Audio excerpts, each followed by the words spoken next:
Greetings, fellow investigators, and welcome to our Game Masters Forum, where we discuss the many facets of the Call of Cthulhu role-playing game, along with its variations such as Delta Green, Cthulhu Invictus, and Gaslight, to name a few. Our topic for this session is the Call of Cthulhu 7th Edition combat mechanics and how to employ them in a game. As most of you are aware, Call of Cthulhu is not really a heavy combat game. Most of the characters investigate strange and mythos-related mysteries, but as the Keeper's rulebook states, despite their best efforts to avoid bloodshed, sometimes investigators are faced with situations where the outcome can only be resolved by the fist or the gun, maybe sometimes dynamite. We have with us some of our experienced game masters. Let's go down the line and introduce them. We have Thomas McKeon, who has game mastered for us quite a few times. And then we have Jeff Wilkins. He's also done some of our really cool games. We have Jeff Beck, who just last night did his first one for us, his first game.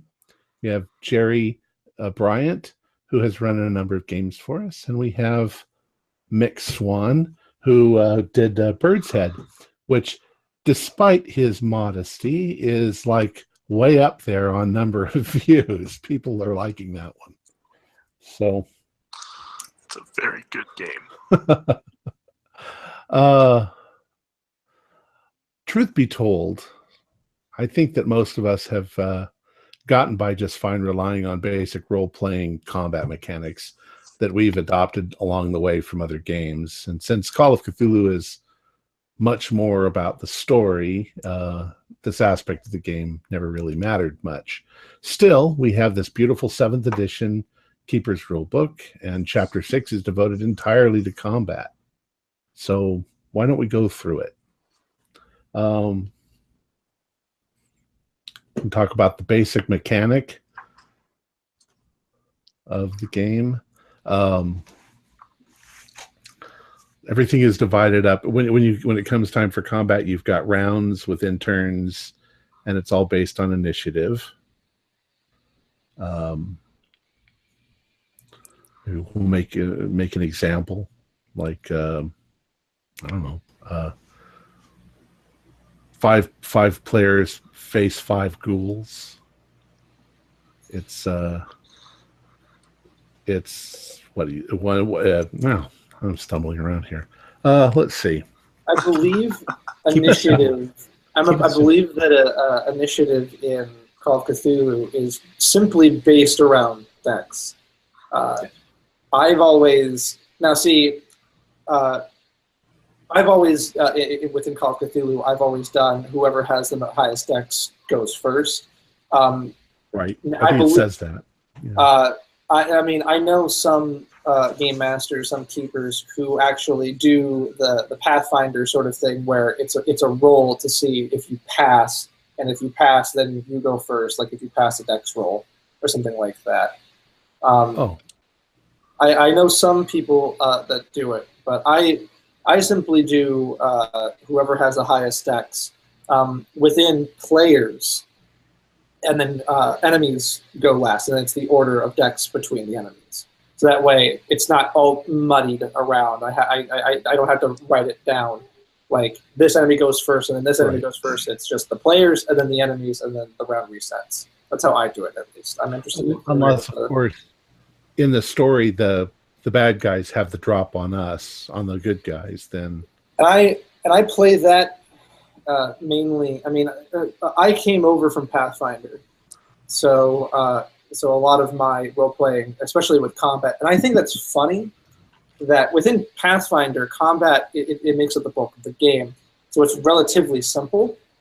It's you roll an attack roll, you hit. If you hit, you do damage. And in Call of Cthulhu, the skills and the role playing is very simple, and then combat is just a mess. I think that's rather funny. Well, when you compare Pathfinder and Call of Cthulhu, in Pathfinder you're looking to do combat. It is based off of D&D, which is based off of old miniature war games. So the ultimate goal actually is combat, whereas this, it's mostly role-playing and investigation. So you're not going to be looking into combat that very much, which makes this form rather interesting. I think what they hoped to do was simplify combat so that, unlike Pathfinder or Dungeons & Dragons, you don't spend an hour in combat, you know. Within order of attack and initiative and everything like that, I just find it. I mean, in combat in general, to me, in the stories that I've done with you guys, they aren't particularly combat heavy. I think there were like 2 fights total, and that was about three because there's like one at the end of each one, and then there was a third one. But that's it. I tend to avoid combat with Call of Cthulhu just in general. 1, because I don't understand it, and then 2, because it doesn't, unless combat serves the story, unless it's important, then I see no point with it. But that's simply my opinion, and especially with like an order of attack, I try and simplify it down to players go first. If there's a surprise round, if the players get the drop on the opponent, if the opponent gets the drop on them, they go first, and then actual combat begins. But I'm interested in knowing what the actual rules say or what other people want to bring up. Well, it's interesting what the first spot on here is. Let me go ahead and pull it up so that you can see it. It's basically saying that you start with initiative, order of attack, and they go by rank. They rank in Dex order. Highest goes first. But they also say readied firearms go at Dex plus 50. So firearms are going to go before hand-to-hand, which actually makes kind of sense because I'm standing over here. I can shoot my gun. I don't have to be facing the enemy. Like going back to the session that I ran last night, the reason why I kind of went with the order I was doing was because 2 characters were stepping out the door and shooting at 3 cultists, and they said they plan on having the firearms up and ready, and they are firing the moment they step out the door. That's why they went first. Right. And see, I think that's got to always be modified because obviously if I open a door and I see the bad guys first, we get to go first. If we're standing in a room and the door opens and the guys come in with machine guns, they get to go first. We haven't even drawn our guns out, you know. Because 2 can dodge a bullet. Which is addressed by the surprise attack. That's the surprise attack. Yep. Yeah. And that's something I really like about Call of Cthulhu because what Chaosium's tried to do with Call of Cthulhu is, I feel, make a more realistic combat system.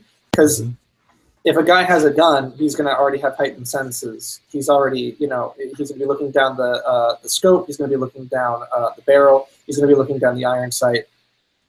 And he's looking for a target to attack, to shoot. Right. And a guy with a fist, I see it as if he has a raid firearm, he gets the plus 50 because his senses are heightened. He's ready to attack. So I like that. I really think that Call of Cthulhu has a more realistic feel with its combat. I also think they really emphasize when you're reading the text that they want you to not say, I'm going to attack that guy. They want you to say what you're going to do. They want to emphasize the role play of it. Yeah. It actually says, I actually have the book here. The first section that has a bold title on it is Declaration of Intent. What is your character? Right. And it uses an example of the player saying, I'm going to punch the guard, then run for the open door. The guard is going to try to grab you. Roll your brawling skill. Monstrous humanoid is running straight at you. What are you doing? I raise my shotgun and blast the thing. okay, give me a skill run. It actually Right. that you need to declare intent. Right. And what are you going to do? And it makes for a more dramatic and fun thing. I'm going to shoot the guy in the head. Like last night. We're going to keep jumping back to examples of our play, but last night I'm climbing up a rope ladder, and I'm kind of half expecting the guy to come over the edge to climb down the ladder, and I just tell him I hold my gun pointed up, and if he comes over the edge, I'm going to shoot him right in the ass. And that's Which you exactly did, what happened. actually. That's exactly what I did. Because he wasn't expecting anybody to come up the rope ladder. So, Tom, kind of building off of that, what are your guys' feelings on, and like I said, I don't particularly know the combat flow of Call of Cthulhu.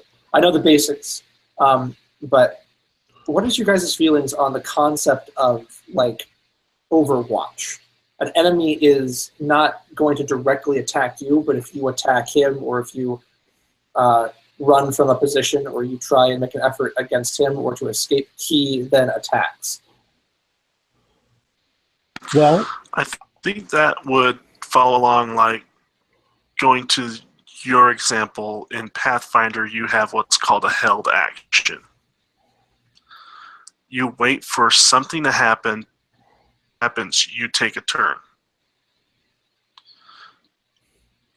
In that case, I would say they're holding an action until they're seeing you either start to... Uh-oh. Uh-oh. Crashed. He's holding his action. He's holding it. Yeah. What I was mainly asking, because yes, holding an action, or I believe in Pathfinder it's also called an Overwatch action or just a guard action. What are your guys' feelings about implementing that into Call of Cthulhu? Because if a GM just doesn't want to just directly say, I want to attack you, but he wants to give you guys, options, like I would say, this enemy is going to wait until you do something. He's going to be, if there's a guy with a rifle and he's up on a tower and you guys are down behind the blockades, he can't fire at you because you guys are crouched down behind the blockades. He's not going to waste that turn. So in my head, he would wait until one of you stands up and then he'd shoot at you. But that's me. I want to hear your guys' opinions. Is that not something that could be done more via role playing, and then when he does it, perhaps give him a bonus dice? That's an interesting concept. I mean, that's how I do it. It actually is kind of brought up in the instruction in the guide here, because it's saying you've got when you're talking about actions, one of your action can be to wait for something else to happen. Okay. Yeah, I didn't know that. I do like the idea of role playing that, though. Right. Yeah. I mean, I think that it all should be role played. Yeah. It's kind of boring when you're just saying, I'm going to attack him, he's going to attack me. Oh, yeah. I was still presenting because I thought maybe we'd go through it, but we can come back to it. Yeah. I mean, to me, it could be a little difficult to role play combat, but that's just me because, like I said about Call of Cthulhu, I really don't like combat in Call of Cthulhu. I want to get it over with as quickly as possible so that we can get back to the meat of it. I think Jeff actually achieved a pretty good rhythm last night when there was a lot of fighting at the end, and he got a really good rhythm between this group fighting, this group fighting, this group fighting, and going around, as the action was all happening really at the same time. What do you think made that work? I think I have to give that to the GM, because he wasn't playing through an entire fight all at once. He was welcome back, Jeff.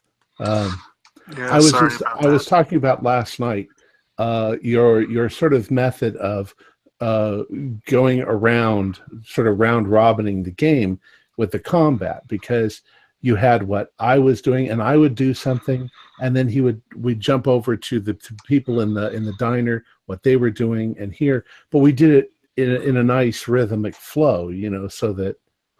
But I think that the GM has to control that. Otherwise, it's too easy to play out the whole fight of one person and then try to jump over to this, play out the whole fight. It needs to be more fluid between all three because it's all happening at the same time. Yeah, and that was something I was actually kind of worried about last night.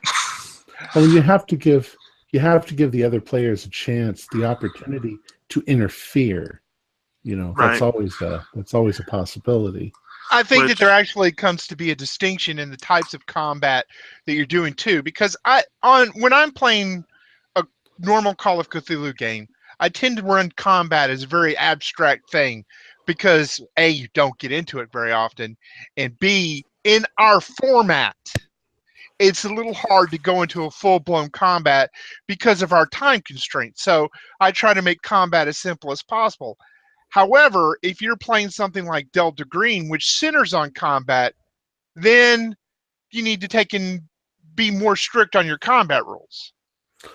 Maybe, yeah. I still like the idea of making it more role play and less mechanic, because I've sat through some Dungeons and Dragons games where our 2-hour session was just combat, and it was like we've accomplished 5 minutes of combat in 2 hours because there were 8 people. Yes, it definitely has to be story driven. You have to keep the story in the forefront of your mind when you're doing combat. So let's actually just quickly let's go through that chart and take a look at it, and then we can talk about that.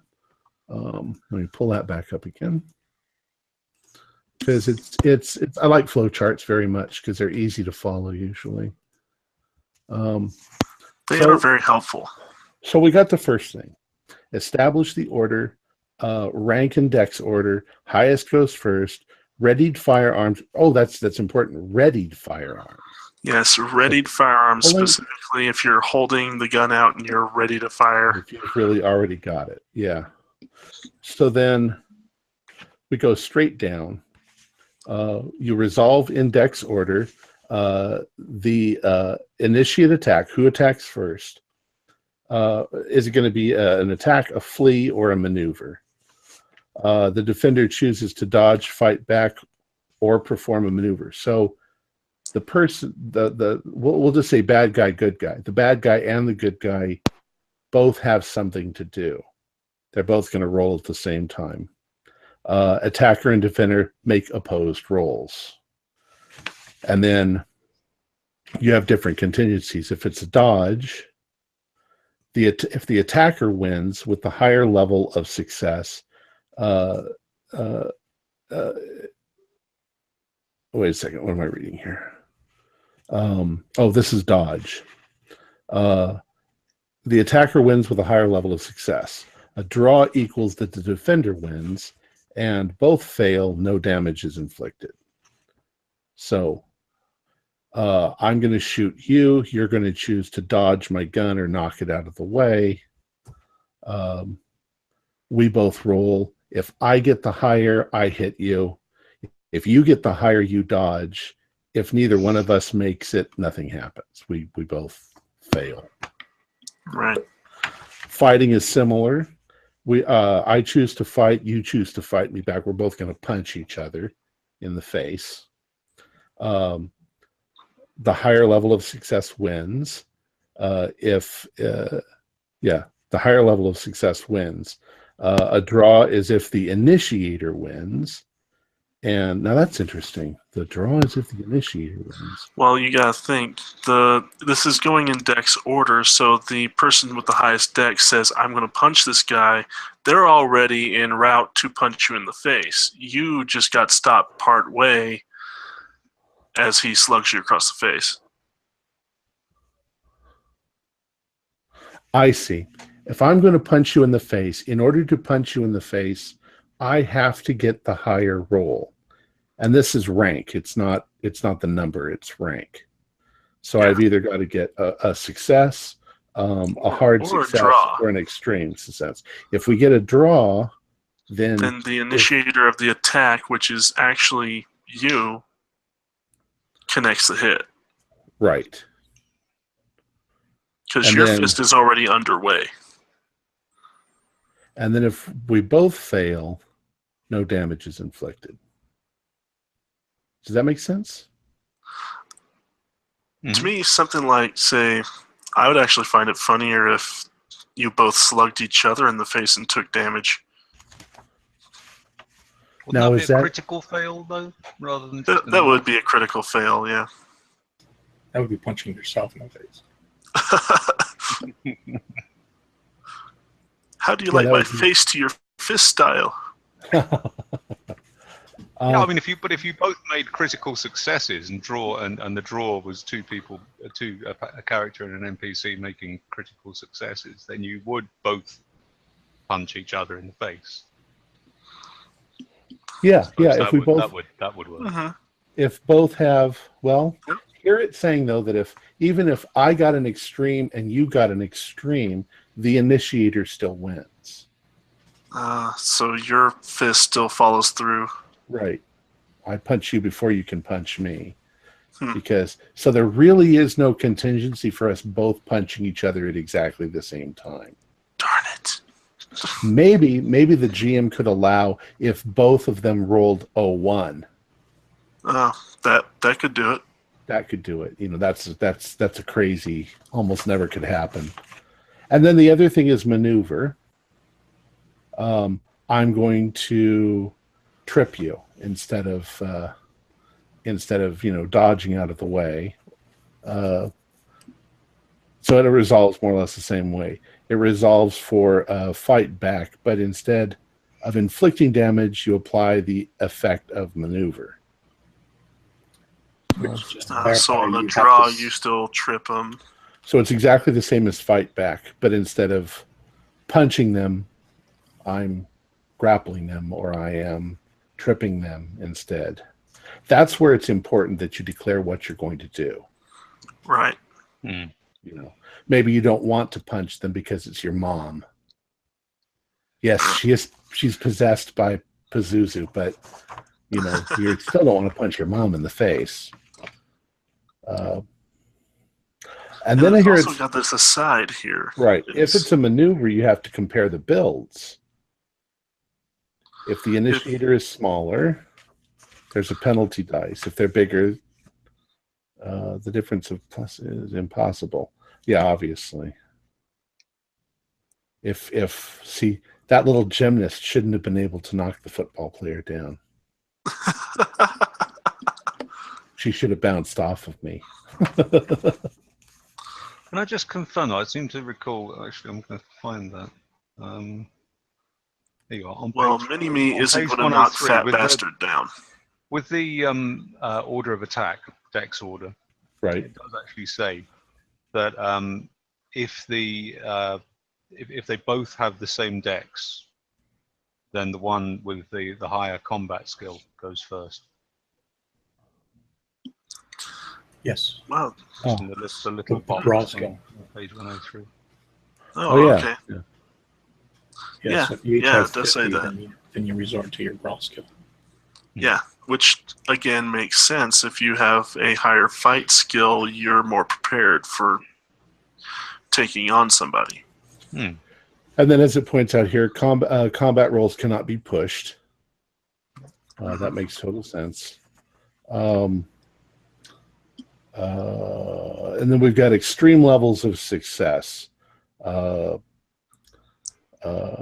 applicable to Defender who is fighting who's back. fighting back. Well, that's interesting. So if I roll an 01, but I'm dodging your roll, or I'm trying to punch you too, I don't get An a extreme critical, level of an success. extreme level, even though I've done it. Huh. Okay.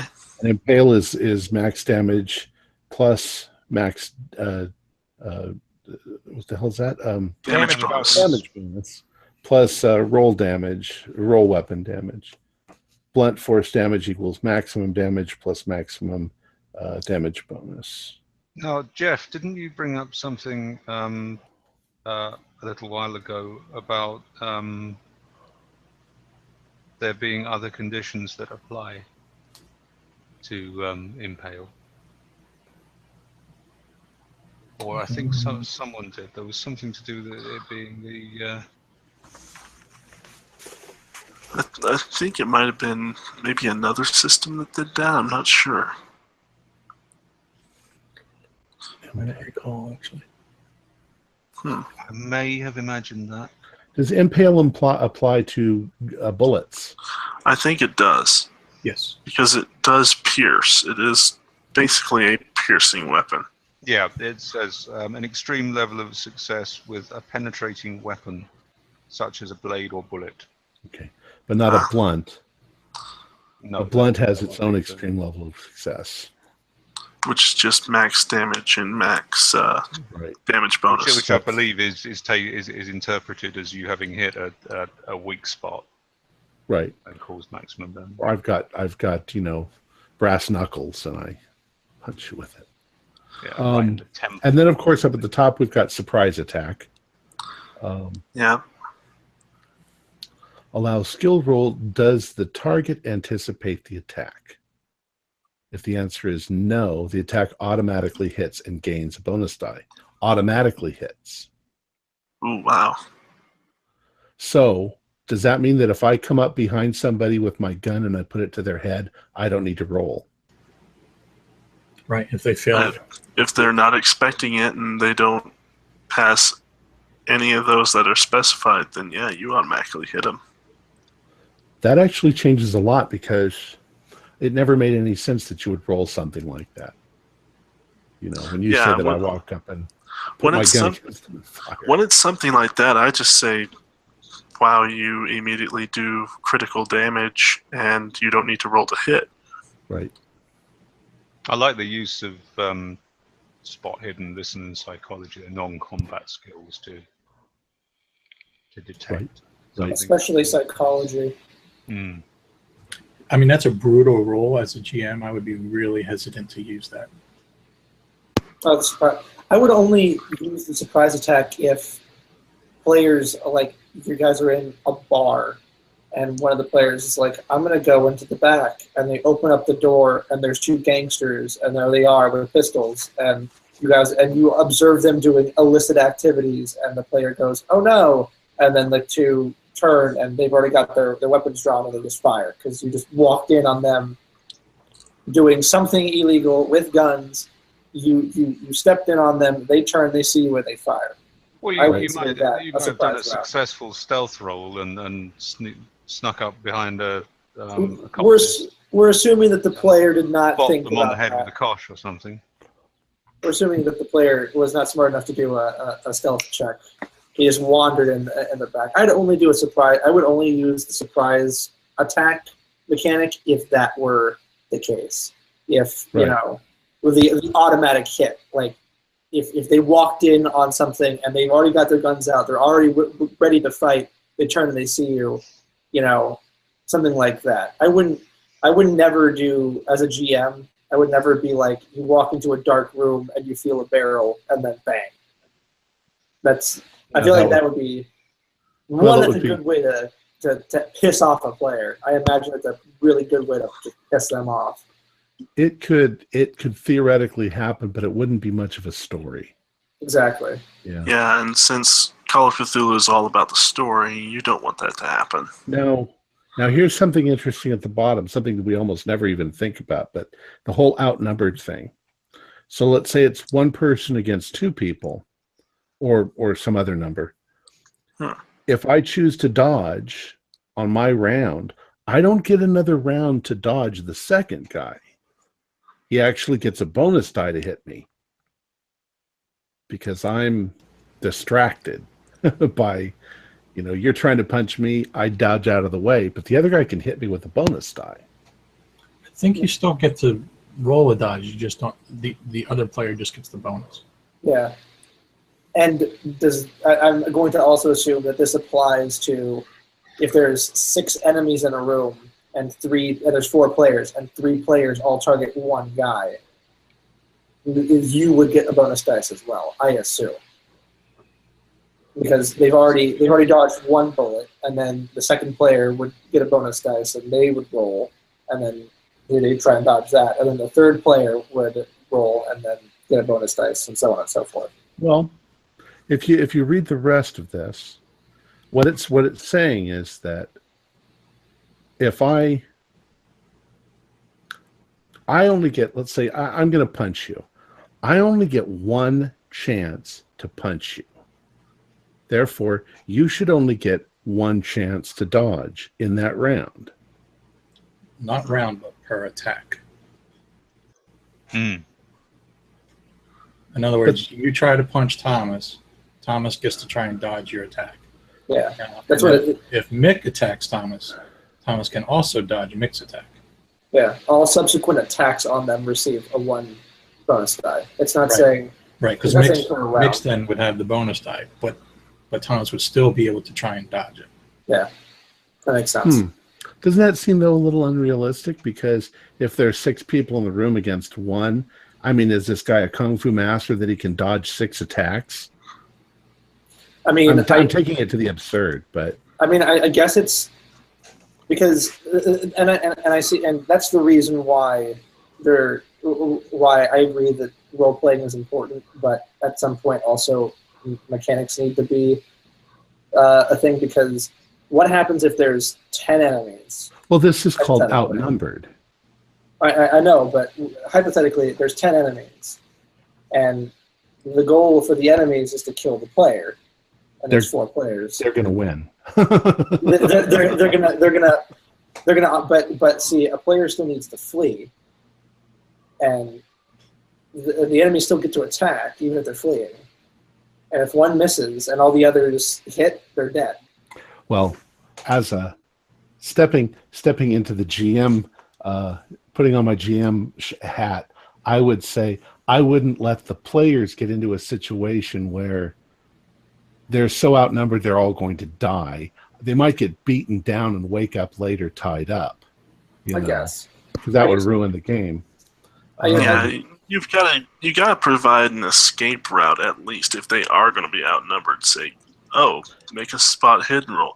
You happen to notice a window's open leading to the fire escape. You better haul ass.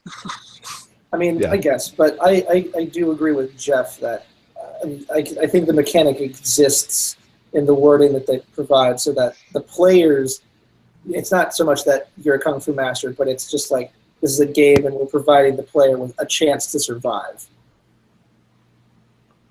You know, I think that, and I think that that's a very smart tool, because, yeah, Call of Cthulhu is a brutal game, but if every time I get into combat with more than, the exact number of enemies that there are players, and I get hit every single time there's another enemy, like there's like 6 enemies, there's 4 of us, and those 2 enemies get a free attack, I'd probably get upset. I'd probably be like, I'm just going to run away every single time. I'm not going to even play combat. I'm just going to leave my party members, even if it means getting something important or progressing the story in some way. I'd just be like, you guys deal with combat. I'm not going to deal with it. And I don't that think might that's be fair. running away might be the answer. That's always a possibility. It is Run Call away! of Cthulhu. It's Call of Cthulhu. Of course, I think- running away is an option. I think what they've written there is something that's a special contingency for a special situation, because, like I say, if you were a good GM, you wouldn't have somebody walk into a room filled with shoggoths and then expect them to survive. There's no way they're going to Or survive. they're trying to escape Innsmouth and the entire town is rioting to try and kill them. You could give them some luck rolls to see if they Yeah. can hide somewhere, but yeah. You can't fall into a pit filled with snakes and somehow not get bitten by snakes. Unless, I don't know. You know what I'm saying. You're just going to make it up Yeah. as you go. Okay, well, so let's sort of recap that a little. Okay. My character is going to fight your character.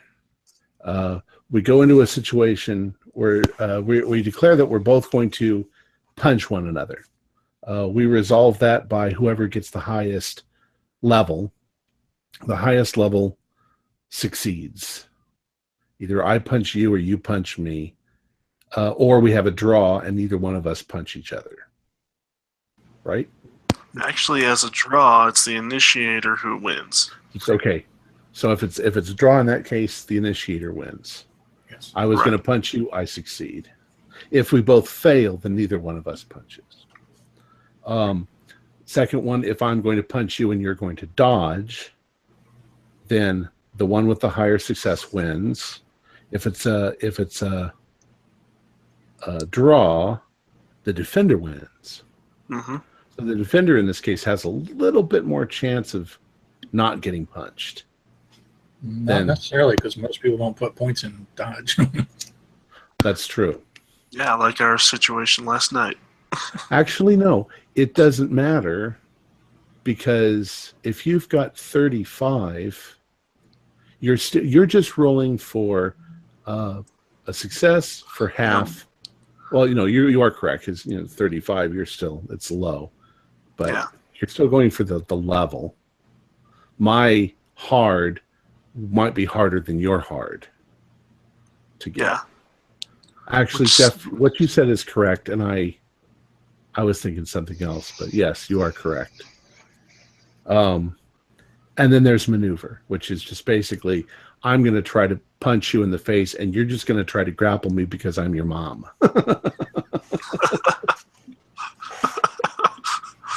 Because I'm your mom. I love that excuse. Well, it happened last night.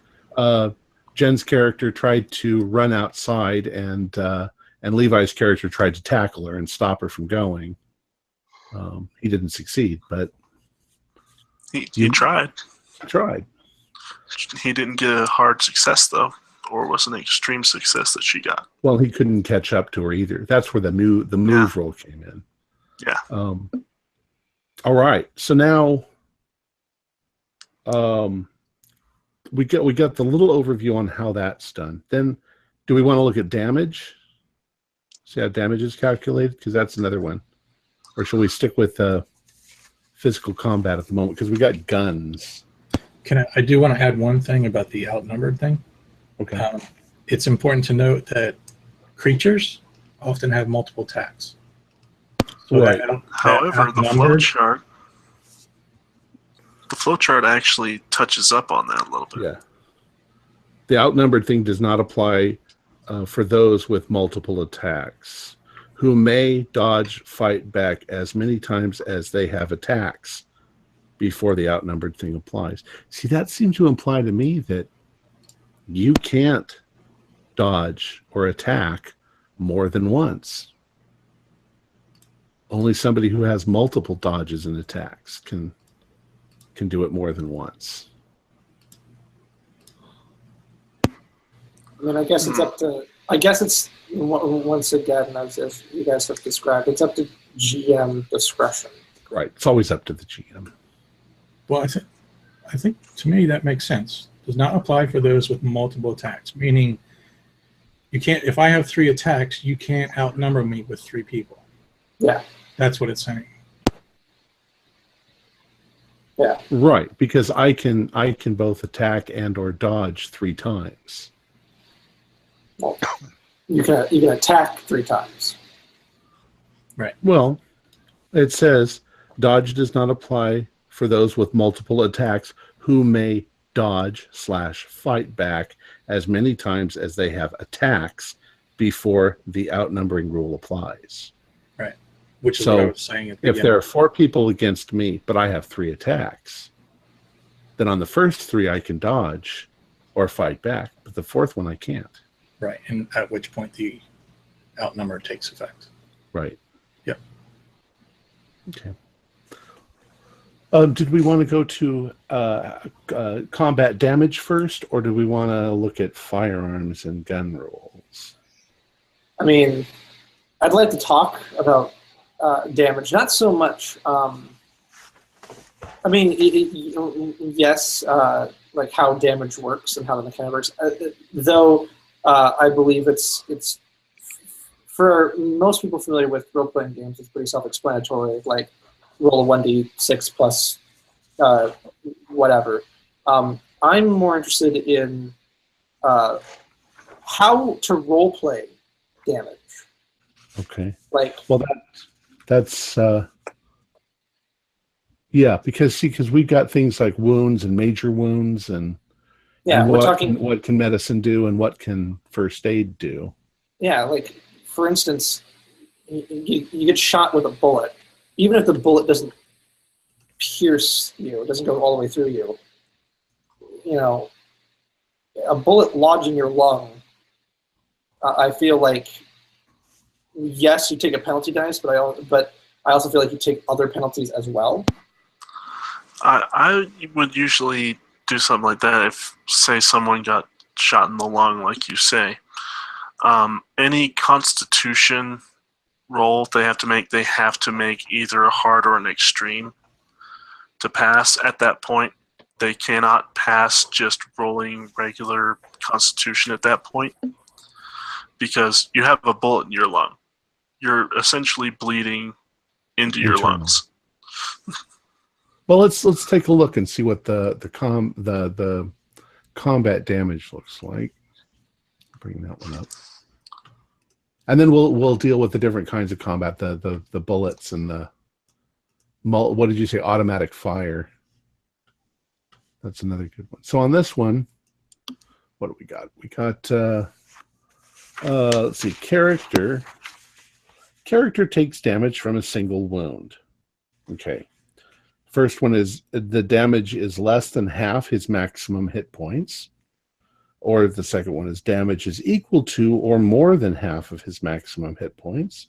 Or the third one is the damage is more than his maximum hit points. Gee, I wonder what happens there. Yeah, I think that one's the easy one because it goes straight to the little gray with a cross on it. All right, so damage is less than half his maximum hit points. It's regular damage, and in that case, first aid heals 1 point, and medicine heals 1d3 points. If the damage is equal to more than half his maximum hit points, then it's a major wound. First thing, he falls prone. He falls to the ground. And second, his Constitution roll. If it's failed, he falls unconscious. So you only have to get half your hit points knocked off before you fall to the ground unconscious. Possibly unconscious. And for a Call of Cthulhu character, that's extremely low. Yeah, Right. but then again, this is based somewhat on reality. Right. I mean, if you quote unquote get half of your hit points taken in a single shot, you're going down. If I get shot in the thigh, you're going to fall down. You get shot in the leg, you're going down. Doesn't matter what, unless you get a graze.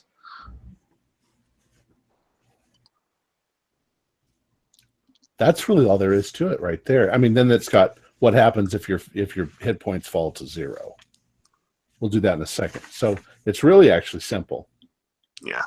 If it's less than half, then it's a minor wound. If it's more than half, it's a major wound. I don't think any of us ever do that. We just, because we really don't have many hit points. You either live or you die. It's important to note, too, that that's maximum hit points and not current hit points.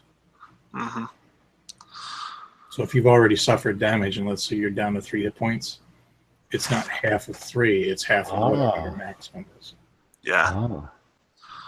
Of course, if you have 10 hit points maximum, and you've got 3 hit points left, and you get 5, you're dead. Yeah, but that does make it sort of important for the next part of the flow chart where it says hit points fall to 0. It does ask immediately, has a major wound been taken?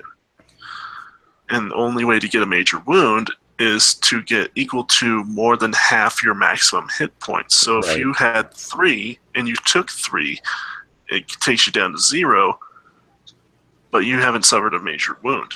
Right, and I see that what you're saying, because if I've taken 5 bullets and each bullet only did 2 damage, I have not suffered a major wound.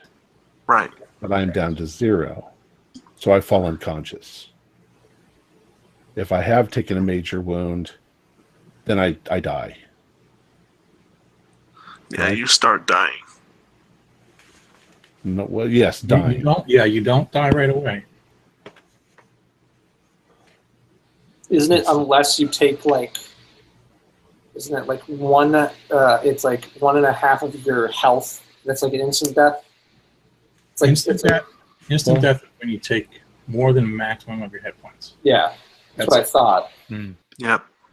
So I think, Tom, you said something a little bit earlier, just in passing. So if I was down to 3 hit points, let's say 10 is our max. If I was down to 3 and you shot me for 5 points of damage, that's not instant death. Yeah, he's down to 0, and then... Right. It would be down to 0, and since it's equal to or more than half of your maximum hit points, you immediately go into... you've fallen to 0, you took a major wound, and you're dying. You're dying. Maybe that wasn't the best example. Say 4 points. So you haven't taken 4 points, you just be unconscious then. So you're unconscious. You get 1 hit point back per day. First aid can heal 1 point, and medicine can heal 1d3. Isn't medicine, though, more of a long-term thing? It's like... Medicine is more long-term. Like, Yeah, that's more like hospitalization. I say that I kind of think of it as that in a fight, first aid can be administered, but not medicine. Yeah. Yeah. First aid is I rip off a piece of his Shirt and pants or shirt stop the and make blood. it and stop the bleeding, make a Right. tourniquet. And medicine is surgery. Medicine is I stitch you up, so that I remove the bullet. Yeah. I imagine that, like, medicine is, you have to pretty much be in a safe location. Person's got to be on a bed. So that way they're comfortable. Right. And that they can sleep. They can sleep a night. So that way they can get healthy. Right. So now here also, I've suffered a major wound. I've been reduced down to 0. I am now dying. My hit points are at 0. And then it says, if in the current round someone administers successful first aid, then I temporarily am stabilized and I get 1 point back. Within the next hour, somebody then administers successful medicine. If the answer is yes, then healing begins. I uncheck the dying box and I gain 1d3 hit points. Then you make a major wound recovery roll. Right, at the end of each week. So you got to do a week. None of this recovering from a major wound in the next round. Yeah, you're not taking a potion of cure light wounds. You're not doing this in Call of Cthulhu. But however, when somebody does not administer medicine to you successfully in the next hour, your con roll happens at the end of every hour, and if you fail, you go back to that someone administers successful first aid. Actually, at the end of every round. If nobody administers first aid and you're dying, con roll at the end of the round after falling unconscious, and every round thereafter, failure means death. Woohoo, such a deadly game. Yeah. But I was saying, if you were temporarily stabilized and within the next hour someone doesn't administer successful medicine, you end up rolling a con roll at the end of every hour, and you start going current round. Right. Someone administers successful first aid, no, and then you go to that part you were just talking about. Right. So basically, it is temporary. You're temporarily stabilized with 1 point of damage, but if you fail your con roll in an hour, you lose that point. You go back down to 0. So you're struggling. You're struggling with life. It's almost as if all that is too much to worry about when you're playing the game. But I suppose if you want to do it according to the mechanic, then that's the way to do it. It can provide quite a bit of drama, I suppose. I mean, Yeah, it can kind of bring up the tension. Oh no, he's bleeding out again. But this could also end up in the almost Pathfinder D&D thing where it can draw out for quite some time and you're spending half an hour trying to get this guy to quit bleeding out. it does make it realistic, and I suppose if the GM nails it, if he gets this pretty much memorized, I don't even know if he practices, if he uses it in a few games, then it may be one of those things that he can manage while the rest of the players is still going. You know, you say, you got to check your friend, he's bleeding out, stop the bleeding, you know, which is going to distract them. It's going to be you use it to your advantage in the game. They can't just run away at this point because the guy is in a critical situation, you know. I suppose all of these things are there so that you guys, as GMs, you can make the situation more dramatic. Right. And then there is another part of that flow chart where you go into major wound healing, where it says make a con roll at the end of each week. If you fail, there's no healing. Right. Success, you heal 1d3 hit points. Extreme success, you get 2d3. And then you erase major wound off of you. Right. And if you've got expert care, if you're well cared for, in other words, you're in a doctor's care, bonus die if the patient is resting or has had good environment. But it also means that character is going to be, it's going to be a couple of weeks before he's ready to go adventuring again. Well, again, you're looking into the realism of this, where if you break a leg, it's going to take you 6 weeks to get on your feet again. Right. But there's also the penalty die if conditions are poor. Say we are in a castaway situation, castaway on an island somewhere. You break your leg, you're screwed. Right. If you're hiking in the mountains and you're 20 miles away from everybody and you break your leg, you're kind of fucked. I mean, unless you're lucky. In a situation like that, I'd have the players just make a medicine roll and then be like, you've made a splint, and now the player can at least walk. He takes a penalty die for anything that requires maneuvering or running or walking or jumping, but he's now able to make his way with the group, and the game doesn't have to stall itself while this guy over here has his leg broken. Right. Right. I mean, going by the chart, it's all well and good if you're in a long-term game. But if you're playing a normal game, 5 or 6 episodes, I mean, it's going to seriously put a damper on the game. And I'm not saying that we shouldn't do that as GMs. I mean, because Cthulhu is brutal, but you also have to take role-playing into account. I mean, what's best to keep the story moving? Yeah, and it's also one of those things that it could remove a character from a game. Maybe they need to have alternate characters. I'm thinking about one of the games I ran a long, long time ago, before I ever did this on the internet, was The Haunting, and it's one of the classics that's like in the manual. I think it's in a lot of the earlier ones. I think The Haunting can be found in the 6th edition manual. I think it's in the 6th edition. But there's I don't want to, I mean, it's a beginner's game, and we're all GMs. I don't know if you've read it or not, but there's just a moment. There's a moment in that story, and I recall, where the players are upstairs in the house, and all right, hello. Hey, the players are upstairs in the house, and the bed frame, moved by whatever, the ghost or whatever, moves across the room and hits one of the players if they're standing next to the window, the open window. And when I played it, The bed frame moved across the room, hit the player flew out the window and hit the ground below and did major damage.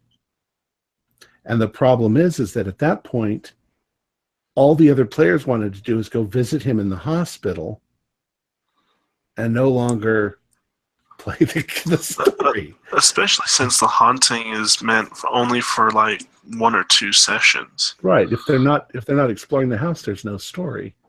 So I think that, yeah, the GM really has to finesse these things, you know. For a longer campaign, say like Beyond the Mountains of Madness or even Horror on the Orient Express, doing that to a character is not so bad because they can shift to another character and still have the story carry along.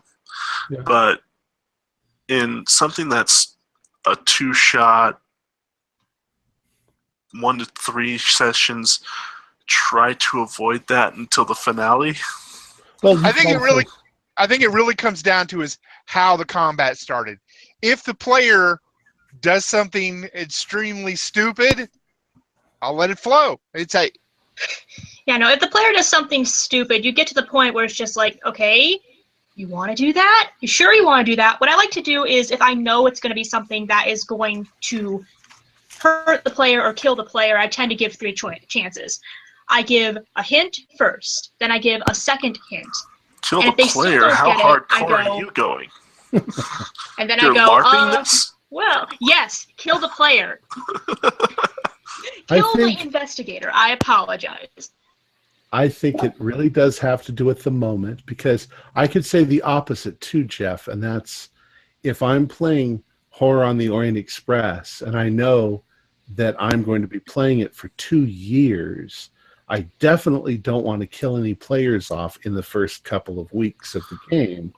Yeah, you got to discriminate when you can Right. pull something like that off. On the other hand, if we're playing a one-shot, killing the player off in a spectacular manner is half the fun. You know, Oh, exactly. They But don't it's expect gotta to survive. You know, It's got to come at the right moment, though. I mean, it has to be trust- thematically appropriate. Oh, trust me, there was quite a few moments there where I was like, I'm surprised any of you survived last night. well, I expected a You big didn't horn right through expect my me. gut. Nobody expected me. I kind of expected for that thing to come right up underneath the ladder and poke me in the ass.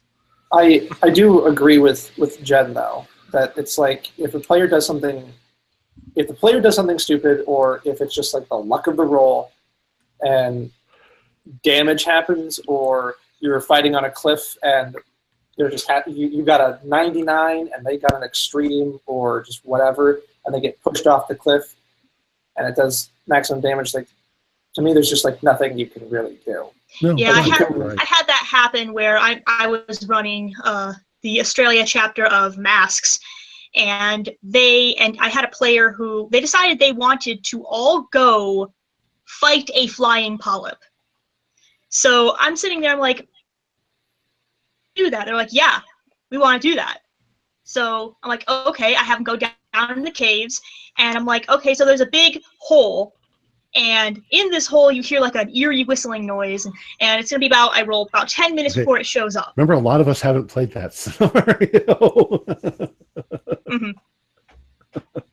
This is not spoilery, I promise. This is not a spoiler. But I'm like, okay, yeah, this thing comes out of the hole after 10 minutes. Are you sure you don't want to run? They're like, nope, we're going to stay and fight. Okay. First round goes fine. Second round, third round, I have a player where he ends up missing his dodge roll. And I had 7 tentacles for this thing come down. And I want to say about 5 of them hit. Yup, splat. Yeah. Sometimes there's nothing you can do. That's why I always tell, in those kind of games, I always tell the player, have a couple of extra characters ready. Yeah, I told them at least have 5 on standby. I think that that's prudent in a game that you know as a GM is heavily combated. But, I mean, sometimes it happens in a game where you don't expect the player to do something and they decide to do it. You know, but I mean, if you know the game is heavily combat oriented, then yeah, you need to be prepared for it. Because like I said, you know, thou shalt not suffer a fool to live. If you're stupid enough to go up against Cthulhu with a shotgun, Yeah. But then, like I said, sometimes it's not you're fighting a Shoggoth or you're fighting a flying polyp or Cthulhu. It's just like there's a goon with a gun, and he got a lucky roll to get dead. Yeah, Right. sometimes it really is just a luck of the draw there.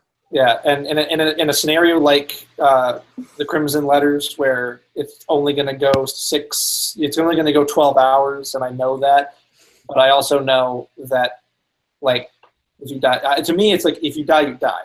I will give you, like, if a car hits you and it does 7 damage, we'll role play the fact that, like, your leg is broken. They'll put a cast on it. You have crutches, so you can still participate. You're still involved because I know that if I were a player, and something happened where massive damage was taken, and the GM was like, "Well, you can't really do anything now, so I guess you're gone." I'd be upset. But it's like the character's still alive. I guess it also depends on the scenario that you're wanting to run. Say, let's just say Beyond the Mountains of Madness. Say you're in the part where there's a fire on the pier, and you manage to botch up something really, really bad. I've actually heard this happen once. Someone botched really, really bad, ended up dropping the gas tanks on the fire, completely by accident, blowing up the whole pier. Mm-hmm. And it also made the character fly 50 feet in the air and into the water. And he took massive amounts of damage, but he was still alive. Okay, how was he alive after that? Sheer luck. But it got him down to 0 hit points, and they got him immediate medical attention because ambulances were arriving. Because there were already people being reported hurt. So he did get medical attention. However, he's suffered 3rd-degree burns on his body. He's got multiple broken bones. It's going to take him weeks to recover, yeah. It's going to take him forever to recover. They're wanting to get the ship underway. Unfortunately, he's not going to make it. They're not going to put him on a ship in that condition. So it kind of depends on the scenario as well. I think those kind of, go ahead. At that point, see, that comes into the GM's ability to structure this story, because at that point, and we've played it, so I know, at that point, you've not really done, quote unquote, the adventure. So you could easily have him substitute the character and and justify that. But if you're on the top of the mountain and there's nobody else around, you really have a bit of a difficult problem. You can't just say, suddenly this plane flies in and there's a new character. Right. Yeah. At that point, the character's dead and he's gone. And I think that whether he's dead or not, a character like that is in the hospital. They're out of the story. Yeah, at that point. But I agree. Yeah, with Jerry. exactly. I mean, it happens. Right. Yeah. It happens so early in the game. The person is therefore not attached, and it's just like, whatever. Let's make a new character. Hopefully, what you've managed to foster in your players, by the time they get to the top of the mountain, they're way more cautious than they were back when they were down on the pier. Well, that is the big thing that you have to be careful with. And I think I actually have that where I go with the sanity rules. This isn't quite combat, but it's a little bit different. I have a rule that I call the 1 bad day rule, and I took it from the Joker's statement in The Killing Joke, 1 bad day. That's how far anyone is from becoming me. Basically, if you get down to a point where you're like 20 sanity or and your character is going to end up having an incident where if they take one more bad sanity roll, like one more big sanity roll, they are going to be permanently insane. I generally let the players choose to retire the character. I say, you might want to consider creating a new character here. I mean, it's really not going, you're going to lose your character if you keep continuing. I mean, maybe I'm too nice. Maybe that's just me, but. Well, let's get back on track a little bit. Now, Mick, you brought up armor. And from what I understand, armor is just like having extra hit points. Well, that's where I'm not certain. I mean, is it? Because it says it's very vague in the book. It says armor reduces damage received, whether it's the natural armor of some monsters, body armor worn by a character, or the natural defense of an obstacle between the attacker and the target. Deduct the number of armor points from damage inflicted by attacks passing through the armor. So this is how I'm interpreting it. Say you're wearing a 5-point armor breastplate, let's just say that, and someone tries to shoot you with a 9mm. They do 7 points of damage. Well, your breastplate is a 5-point armor breastplate. You take 5 damage off of. You take 5 off of that damage, and you only take 2. Mm-hmm. Right. Yeah, that's how I interpreted it as well. But the question is, does that happen every round, or is there a point where your armor has so many holes in it that it's no longer effectively armor? Exactly that, yes. It actually does not say. That's never explained. It actually does not say. All it says about armor is basically what Mick read, plus note that armor will not reduce damage from magical attacks, poison, drowning, etc. Right. I think maybe they didn't want to get into the whole thing like you get in Dungeons and Dragons where armor has, at this point it's in perfect condition, then it keeps going down in condition. But I suppose you could apply that in some way. Oh, yeah, pretty easily. Yeah. I mean, generally, I would say once it's absorbed a certain amount of damage, it is useless. Or It's if the amount of damage, or if the amount of damage is no. I usually do the double the amount that it absorbs rule. If it takes, say, this 5-point breastplate that I was talking about, it manages to absorb up to 10 points, it's completely screwed now. Well, and you have to repair it. I think too that's a smart idea. I actually like that. I think too that the metal breastplate idea is kind of an extreme of what they're talking about, but because they're talking about. I know. I'm just coming up with an example. I'm just saying, like here, it's talking about obstacles in between. For instance, I duck behind a pillar in a church, and they're shooting at the pillar. Well, the pillar's only going to take so much damage before the bullets are going to start coming through. So I think it's an initial, let's say, 5 points of damage before the bullets start to. They've broken the pillar, and it's now not a. Yeah. But if I run honestly, another pillar, then I get another 5. Right? If I run honestly, I think that's a little bit.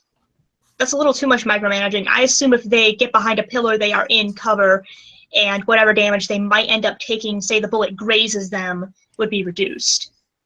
Or it would be like a chip of stone comes off the pillar and hurts you instead, and you're taking damage from the chip of stone and not the bullet, so it's less damage. That's kind of what I think that it's happening there. Because, I mean, we're using the numbers and saying that the pillar is taking the damage instead of you are. But eventually... Okay, I misunderstood. Yeah, it's kind of the same thing. Eventually, the pillar can't take any more damage before it falls. But you could run to another pillar, then you'd have another 5 or whatever you've decided. In the game. And I think that's really up to the keeper's discretion at that point too, because I mean. But definitely, if you're wearing a breastplate or you're wearing a suit of armor, and it's taking damage, which it is, then it is being damaged. Right. And there'll come a point where. Also, I mean, in the case of monsters, say, and we'll go by the example that they're giving in the rule book of dealing with a deep one that has a tough leathery hide. Essentially, that's part of the fabric of the creature itself. So every time you attack that creature, it's still going to have that 1 point of leathery hide. Right. Right. That's something that wouldn't deteriorate over the course of the combat. Well, it's just it's more full of holes and more bloody, but Next, okay, let's tackle firearms.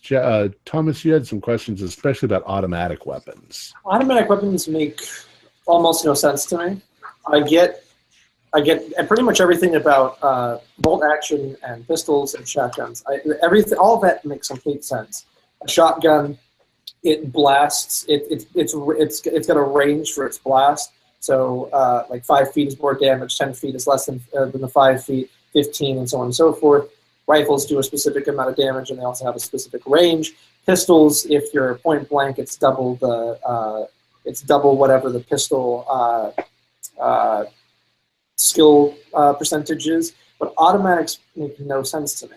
I don't know what it is about them that doesn't make sense. Well, but Jeff with one F said that he may understand it, so I'm interested in hearing what he's got to say about that. the floor is yours, Jeff. Oh boy, pressure's on. And You told me you could answer me. Pressure. I emphasize the word may understand. Someday we'll get to car chases too. Yeah. Yeah. So the one thing I'm not clear. So okay, you basically, as I understand it, you take your automatic weapon, you divide your shots into what's called volleys. Okay. And that is basically the amount of bullets in one volley. Okay. And you get one volley per round. No, not necessarily. Okay. Let's see. Because what are we talking about? When we're talking about... He's actually on the right track, saying that for every volley you declare the number of bullets you're doing in the volley. Because what we're talking about here is a machine gun. We're talking about going like that, and obviously the gun, as long as I'm holding down the bullet, the trigger, the bullets are going to keep firing at a regular rate until I run out of ammo if I keep my finger. But some are faster, so I imagine that. But we have to divide that up into rounds. I've actually got an answer here. Looking at the actual section for automatic fire. A volley is the number of bullets up to or equal to the firer's submachine gun, machine gun skill divided by 10 and rounded down. That's the number of volleys you can do per round. Yeah. So say you have 47% submachine gun, you can fire up to 4 volleys up until you run out of ammo. See, I don't see it that way. I see it as the number is telling you how many bullets are in a volley, not how many volleys. I took it the way that Jeff with 2 Fs took it. Actually, basically, you take your percentage, divide by 10, round down. And that's how many you can fire. That's how many bullets are in a volley you can fire per round. Right. Well, it's saying it right here. My firearm, my submachine gun level is 47%. It would fire 4 bullets in a volley. Right. Yeah. It's specifically talking about the amount of bullets in the volley, not the amount of volleys. Yeah. Right. That was my misinterpretation then. I'm pretty sure that, but I think that Jeff with 1F is correct about the fact that some machine guns have more than 1 volley per round. Well, I think so. Basically, the way I'm interpreting it is that.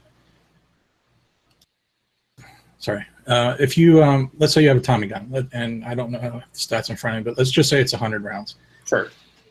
Like you were saying, Tom, there's nothing to prevent me from holding that trigger down and unloading all 100 bullets all at one shot. But what they're trying to attempt to do here with the volleys is that with each volley, you get less and less accurate, because they're trying to say that if you're trying to hold a Tommy gun and keep it on target, that's nearly impossible. Oh, so true. Each volley, your odds get to the point where you're taking so many penalty dice that anything beyond, basically, as I get it, beyond 4 volleys is a wasted shot no matter what. So that's what those stats mean on the side of the machine gun. Essentially, it's like it's Because there are more numbers, I'm pretty sure, on a machine gun than there are. I have to pull up my stats. Let's see. There are additional stats for machine guns, and I think that's what you're referring to, Jeff. Is the penalty dice? I'm looking at that right now. Okay. Let's talk about full auto here for a second. Okay. Mm-hmm. Let's say my Tommy gun. I'm just going to use round numbers. My Tommy gun holds 100 bullets. Okay, in the magazine. Okay. I take those 100 bullets, and it says the number of bullets fired is divided into a series of volleys, with an attack roll made for each volley. Okay, so I'm going to have to divide my 100 bullets into volleys. Okay, a volley is the number of bullets up to or that's not correct. it says to the number of bullets fired is divided into the number of volleys. Yeah, I'm looking at the same thing. That's what it says. But we haven't determined what the volley is yet. A volley is the number of bullets up to or equal to the firer's submachine gun, in this case, or machine gun skill, divided by 10. So let's say it's minus 50. So I divide that by 10. I have 5 bullets in each volley. Yes. Okay. Sorry. Okay. I cut you off. Which means that with 100 bullets, I have 20 total volleys that I can fire with that amount of bullets. Correct. I can only fire, it says, with an attack roll made for each volley. So I can only fire 5 bullets each round, each attack. Each volley, not attack. But it says with an attack roll made for each volley. Right. I don't think that means that you can only make one attack per round, because you can. It's like with shotguns. You can make one attack, one shot, and then you can make another shot the same round at a penalty. Well, let's not talk about shotguns. For That's a different thing, because it's got 2 things in the barrel at once that you can fire individually. Just like a handgun, you can go bang, bang, bang, bang, bang. We're talking about a machine gun that's going brrrr, like there is something here, the last sentence of that particular section. A character can fire full auto, multiple volleys in a single round until their ammunition runs out, although the chances of hitting reduce after the first volley has been fired. Right. That's the next dynamic that comes in, that each of those volleys is going to be worse than the last one. So Jeff is correct. You're taking penalty die.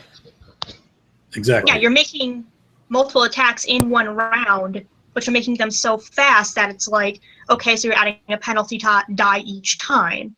Yeah. So eventually you're just going to get so low that's impossible. Yeah, because at a certain point you're doing 20 rolls, and you're taking the lowest one. It also says that regardless of the skill, a full auto volley is never fewer than 3 bullets. In my case, it was 5 bullets, but 3 is the minimum. So even if you've got terrible skill, you're still going to be going brrrr with 3 bullets. You're just going to be really bad at shooting stuff. So in reflecting the penalty aspect of it, damage. How is damage worked out per volley? It's per bullet. So let's say on your first, I want to use the right word, your first round, you shoot 5 bullets. And you get a normal success. So you do your normal damage. You do normal damage for all 5 bullets. Right. So it's 2d6 plus 1 for each individual bullet. For each bullet, right. So you Which is an incredible amount. Yeah, you could cut somebody in half with a machine gun. It's saying resolving each attack roll. If the attack roll is successful, then half of the shots fired hit, and roll damage for half of the shots, which you round down to a minimum of 1, subtracting armor from each shot. If it's an extreme success, all shots fired hit the target. The first half, you round down to a minimum of 1, of which impale, and then you subtract armor from each shot. Right. Same thing So it's very hard to get Basically. all 5 shots to hit. The lesson I'm getting Yeah, because is, you're firing so many bullets. lesson I'm How getting from this machines. is never use automatic weapons, ever. Because the rules are too complicated. Pretty much. Yeah, I tried using them in a game once, and it just got ridiculous. And I'm not sure. It's just unfamiliar because it actually makes sense if you think about what's actually going on. You're literally, you've seen people makes shoot sense, machine but- guns, and you can't hold them. You have to use physical strength to keep them pointed, and then you're only sort of pointed. And if it goes on for more than a couple seconds, you're really not going to be able to control it anymore. Mhm. So Yeah. but Well- then comes the next thing, which would be burst, because it would be more sense to go brr, brr, brr, brr, Mhm. recovery. Mhm, mhm. Considered the best combination of accuracy and conservation of ammunition. Simply treated as a volley of 2 or 3 shots, depending on the firearm.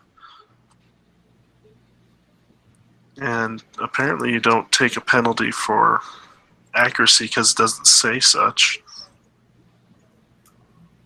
Because with a burst, it's just one volley. Yeah. It's just Yeah, no, it's- One Right. volley and then It's- you stop. It's a single skill roll. You're more or less re-aiming every time you make the volley. Hmm. So the way I tend to do it is if the player is doing full auto, I say, okay, this number of volleys hits because this is how well you roll for the skill, and you do damage for that, for each volley doing that. If it's burst fire, this many bullets in the volley hits, and you do damage for the number of bullets. Yeah. Else? That might be a little bit too No, complicated, but that makes sense actually to me. So I think that's the way I do it. I mean, I don't use full auto fire or automatic guns in my games very often. I don't let my players usually get them. I think the idea behind burst is that it's just basically a limitation of the weapon that you're using. So like instead of doing it where you have 5 rounds, a burst fire would mean that your weapon is limited to only shooting 3 rounds per burst. I think that's Oh. the only way that it affects it. Oh, I think that it's That makes sense. it's saying here in the beginning that the automatic weapon will continue firing until the trigger is released. I think that bursts is when you're choosing not to just hold the trigger down. You're going brr, brr, brr, like Well, that. actually, there are rifles, the M16 rifle, which has manual fire, which is 1 bullet. It has selective fire, which is 3 bullets, and it has full automatic. So it's the setting of the gun. Yeah. Right. It's a Well- limitation of the weapon. I think once Right. you pull a trigger on a fully automatic, it's like you can't say I'm only doing it for 3 unless you're like super trained. Well, I think Mhm. we're dealing with the 1920s a lot, so there are Tommy guns, and Yeah. You do have those scenarios, very few of them that take place in World War II or World War I, and you're using BARs. it's going to depend on the gun. Yeah. There's also guns that if you fire them and you're hiding behind a pillar inside of a church, it's going to go right through the pillar, right Yeah. through you, and right through your friend standing across. 50, And probably 50 right through the rest caliber of the sniper building. rifle. Bam. Well, even the 7.62 assault rifles, unlike the 5.56, you could just sort of pop bricks out of a wall with those. Yeah. Mhm. They were quite effective. Yeah. for that. So, Now, I do have a little bit of an odd question since we're talking about different types of guns here now. I have a player in my upcoming Gaslight campaign I'm planning. He wants to have a blunderbuss as a weapon. And I couldn't find anything about the stats for that in the book. I'm not sure if I would use the same as a shotgun because it basically is like a shotgun. no, it's blunderbuss shoots a small round pellet. It's very, very inaccurate, and pretty much you can kill somebody with it if you're point blank, but there's no actual predicting which direction the bullet's going to go. There's no real aiming. I mean, it's Its, a its terrible accuracy weapon. its accuracy is maybe up to 3 yards. Also, Good luck maybe not anywhere even that. past that. in 1890, blunderbuss is not only obsolete but incredibly rare. Yeah. Just Talking Mhm. 1700. That was my concern. Yeah, Yeah, just- you're talking 1700. There's in a lot of systems, they're treated like very much like a handheld version of canister rounds. A hand cannon, yeah. Basically. Because in many cases, the blunderbuss was really developed for places where they couldn't cast bullets. so they just shove whatever in. They'd put in a Right. charge and a load of whatever you got. Right. I put all these spoons in here because I can't find a ball. And if you Use have use Nuts, spoons. bolts, stones, whatever you've got. Rocks. like scrap metal. like a musket too, if you actually do have bullets for it made out of lead, they're very soft. The velocity is slow, which actually means if the bullet hits you, it does a lot of blunt force trauma. But it also means that you could hide literally behind a picket fence, and if the bullet hits the wood, it ain't going to do a damn thing. It's just going to... Right. It'd also take 3 rounds to reload a musket. Yeah. Which, unless you're doing, I'm sure that there is one, a Revolutionary War scenario, because of course, I'm sure that there is one out there. I believe there is one. It's in Strange Aeons 2, actually, I think. I'd have to look that up again, but... I believe it. I would believe it's in a magazine or something like that. but just like, but taking, because I know that in the rulebook it does say something like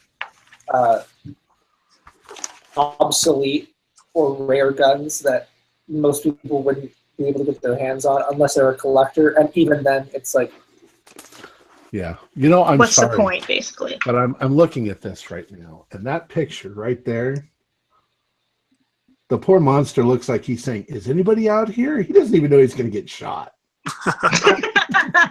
Hey, can I borrow a cup of blam? Yeah, who knocked on my door? Bam, what the hell, dude? I just wanted to ask for some sugar.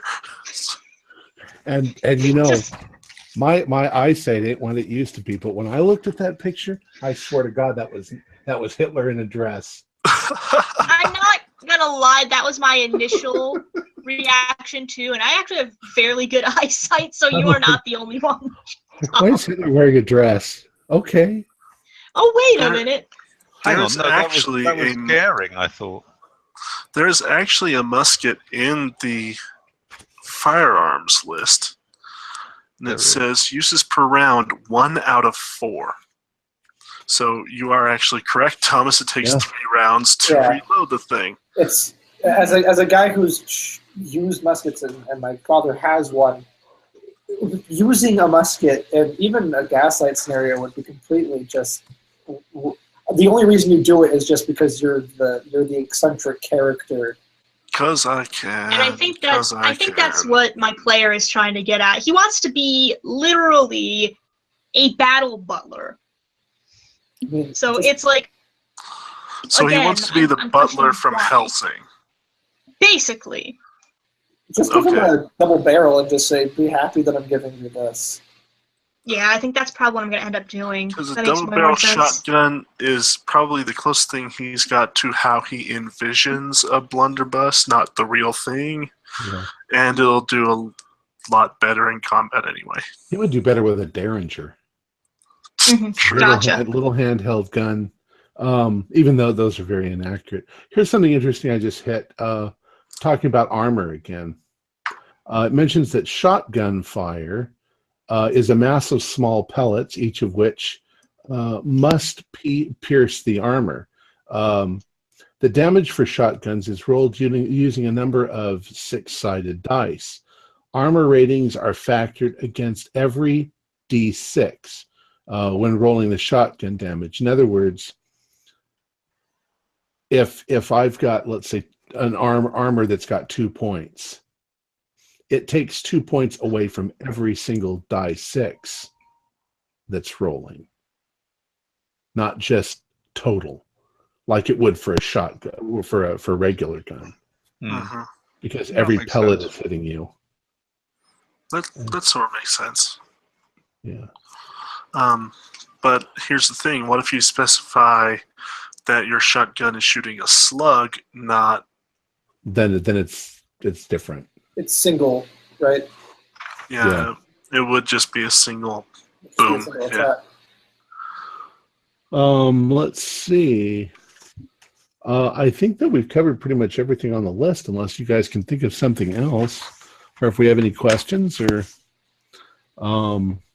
there's a lot of little subsections in here: movement during combat, concealment, being prone, point blank revisited, poison. Poison's not what I'd call combat. I mean, Yeah, I don't think most people use poison in combat. I mean, unless you're fighting like a serpent man or something, there's no poison that's really going to enter combat because poisons are usually meant to be done before combat. Unless you're talking about like throwing acid in somebody's face or something. Or That does burn damage. the Kenyan campaigns, native tribes, cults with That's true. tribes. You'd be shooting a blow dart with curare on it. Yeah. Yeah. I mean, Then I'd just handle that the way that the thing says to handle the curare dart. I mean, I basically just it's just roll damage for that every round. it's it's just damage. muscular paralysis, respiratory failure, and 10 points of damage in a round. In other words, you're pretty much dead before you hit the ground. Pretty much, yeah. Which is pretty accurate with poison dart frogs. Worse, you're probably laying there suffocating, and you can't react or show anybody that you're dying. Yeah, that too. I would argue if the investigators see one of their party members fall to the ground going, they're probably going to do something. Right. They can. I suppose mouth to mouth they could keep you alive for a few minutes, but eventually, you can't breathe for yourself. You're going to die. That would be something that even a medicine roll would really not. Right. Most of the Help players I with. know would go through his pockets. Well, that too. I kind of waited for somebody to do that last night when the cop got through the window. Thrown through the window. It happened though. Somebody did. I take his gun and I take his handcuff. Well, he You took his gun. heartless I shit. get that. I would take his gun too, because I'd be like, "Holy shit, somebody's So would out there." I. Yeah, true.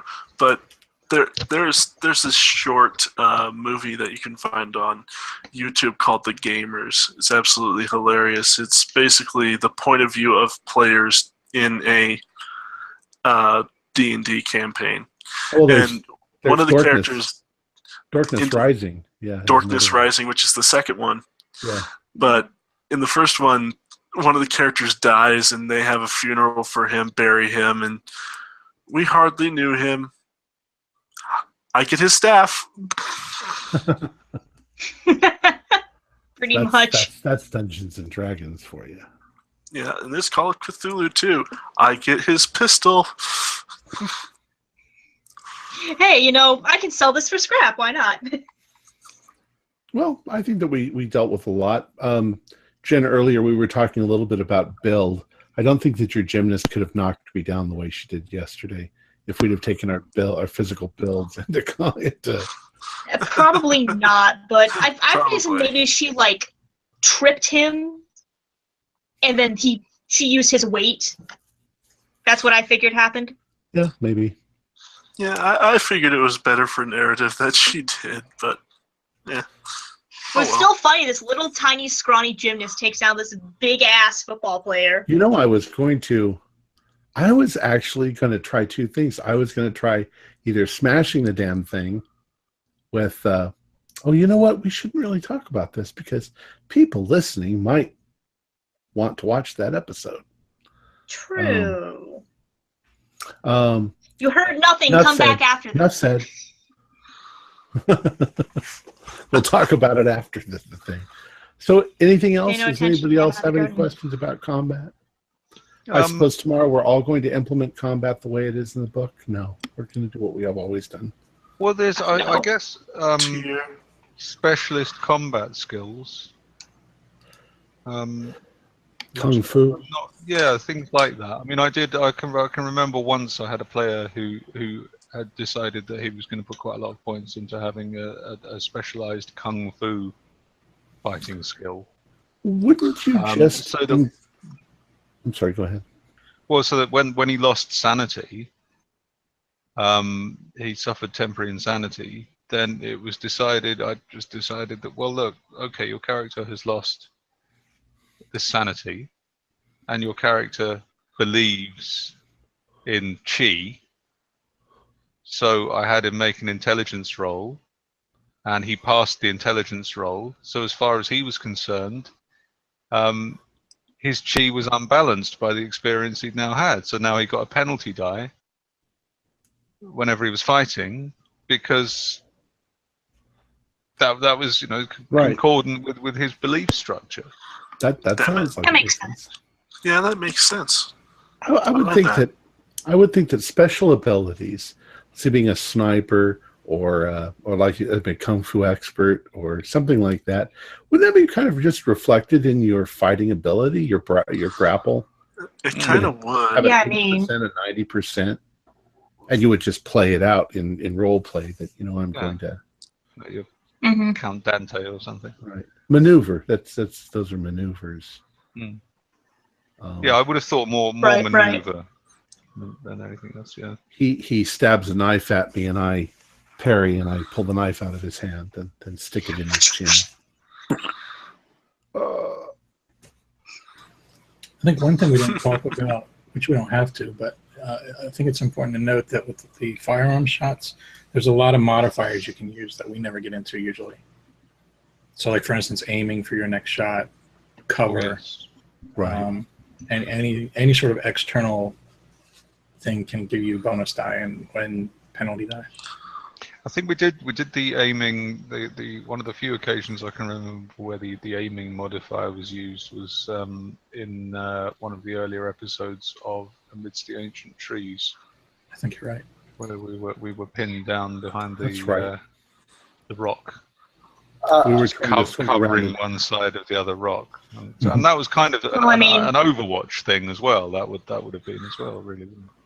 Yeah, I basically always just say, okay, well, you're aiming, okay, you get a little bit of a bonus. You're going to dive behind cover, okay, well, he gets a little bit of a penalty to shoot you, something like that. I don't honestly worry too much about the modifier so much as to say, okay, yeah, I'll give you a bonus for that, or I'll give you a penalty for that.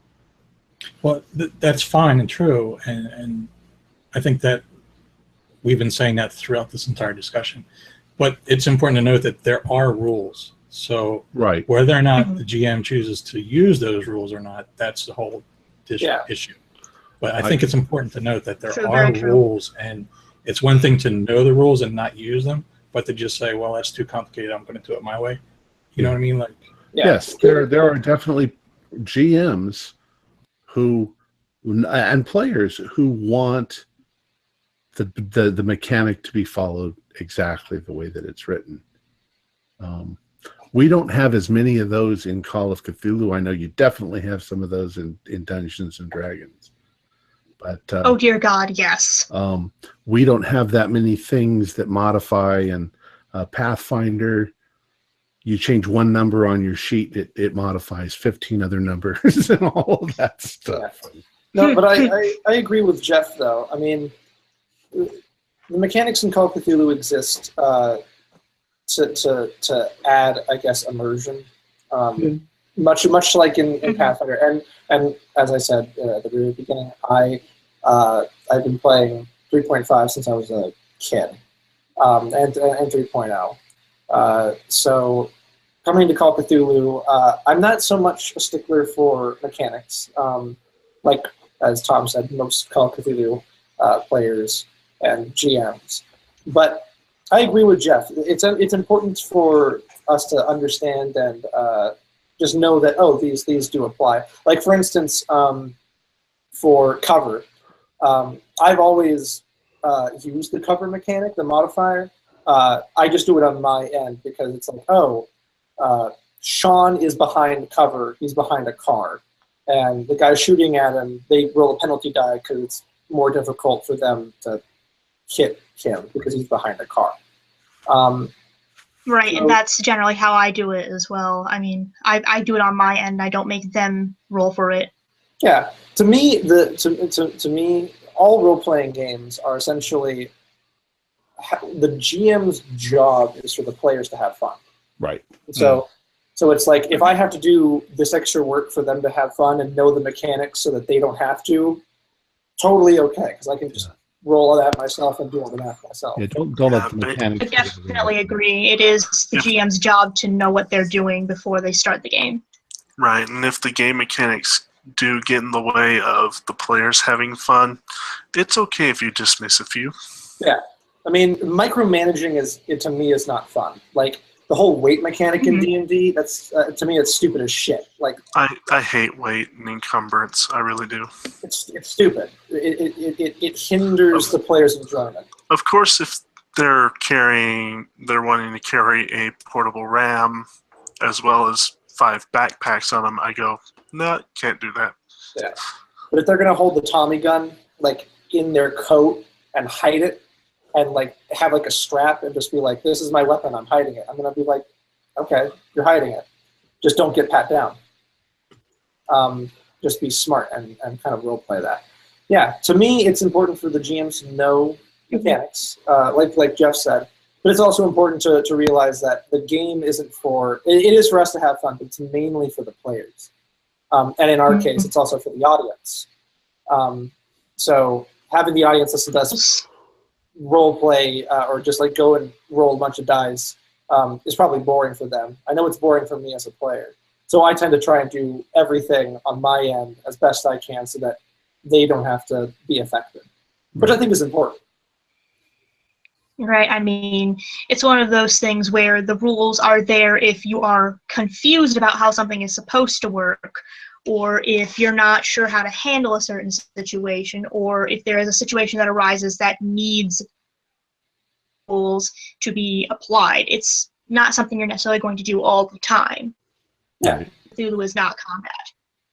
Yeah, Cthulhu isn't combat. It's like Pathfinder, it's story. The story always comes first. It's we know though that the mechanics are there if you need them. We just don't usually need them that much. So yeah, but and they're not bad. They're designed to make it easier to role play it instead of get bogged down in the dice rolls. Yeah. All right, shall we end it there then? Yeah. Okay, I think sure. so. I would like very much to thank Thomas McKeon, Jen Coulter, Jeff Wilkins, Jeff Beck, Jerry Bryant, and Mick Swan for joining us tonight. We're currently producing 4 shows a week with music and sound effects added in post-production, although we're probably not going to add many music and sound effects to this episode. We provide audio-only versions of our shows free for you to download from Podbean or iTunes. Patrons of our show can now enjoy recordings of our pre- and post-game conversations. Some of the funniest and most interesting stuff occurs before and after the show. If you'd like to become a patron, visit our Patreon account. Just $1 or $2 a month will help us a lot. Like, share, and subscribe to our channel for updates on our latest shows, and leave us some comments. We love hearing from you. This is Tom Rayleigh, together, I forgot my name.